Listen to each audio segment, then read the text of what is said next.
Iga Swiatek receives a violation, and the match hasn't even started. This video is brought to you via the doctrine of fair use, the fair dealing, and the digital Millennium Act. On's not feeling well. Right now, Emma Navarro up big for love. It's clear Ons is not feeling well.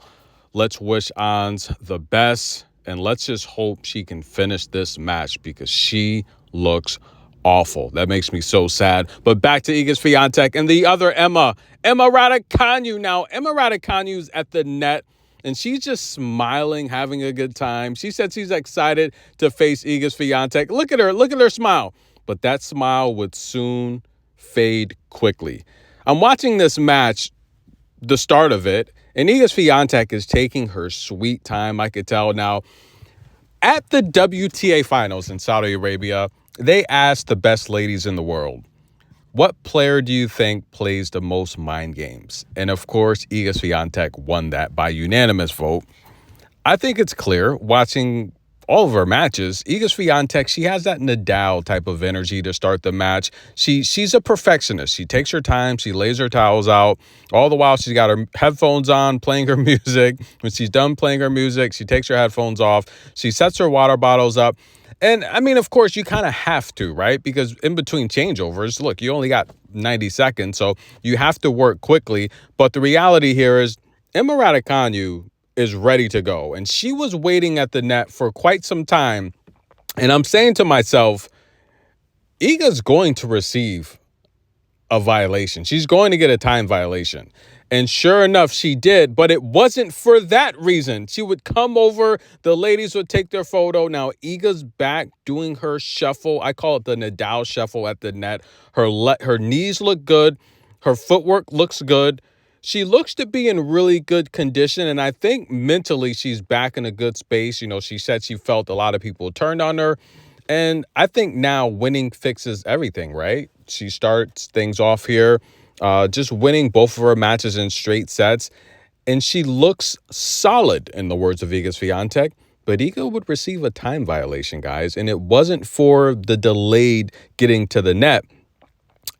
Actually, I don't even think it was Iga's fault. Now, listen, Maria doesn't play, right? We all know she's, if I'm not mistaken, she's the first female chair umpire to call a Wimbledon final, right? So she's very historic. She's one of the most respected chair umpires, and she likes to set the tone. She likes to make sure the players know she's in charge. Trivia, name another chair umpire to give Iga Swiatek a time violation warning, so to speak. Now, I don't think this was Iga's fault. Iga would end up getting the time violation because she asked for several towels and she was waiting for them. That's not her fault. I mean, what do you guys think? Should she have received that? I don't think she should have. But then again, I mean, the towels, you know, when the towel kid brought the towels over, they would have put them on her bench anyway. So she was waiting there for the towels, and Maria's like, come on, we have a match to start. Again, Emma's waiting. And a lot of people have left the feedback that Iga Swiatek does this. Look, her peers voted her as, you know, the one that plays the most mind games of all the ladies in Saudi Arabia. I would personally say, and if you ask why, you know, why do you think Iga plays these types of games? If she's playing them, right, we can only assume, right? This is our opinion. And this is the part where I give my fair criticism. This is my personal opinion. Anyone that has ever played athletics or sports, you know, most players don't play. Anger clouds your mental judgment, right? When you're angry, you can't think clear.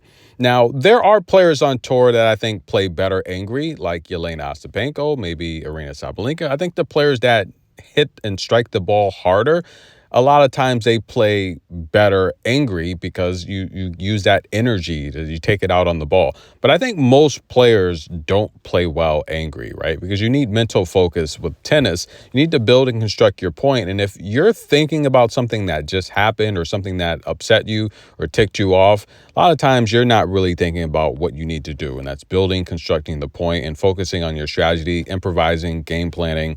But Iga Swiatek would put up a good case. She would smirk a little bit. So that's how I know it's like, okay, all right, whatever. It's not going to mean anything as long as she doesn't get another one. But the reality here is I think Maria's setting the tone. the initial coming to the net, she took a little bit too long. Emma was there waiting for a bit. And, add in the towels. Maria said, look, enough is enough. But Iga Swiatek setting the tone here, letting Emma know she's a five-time Grand Slam champ. Can she win another one, guys? If you think Iga Swiatek can win this Australian Open, check the community. I posted the odds. Sabalenka is about plus 165, and Iga's like, what, plus 315, something like that? And then you have Coco. Things are getting pretty interesting. Get your popcorn, folks. Emma was putting up a fight early on. This is going to be a great match.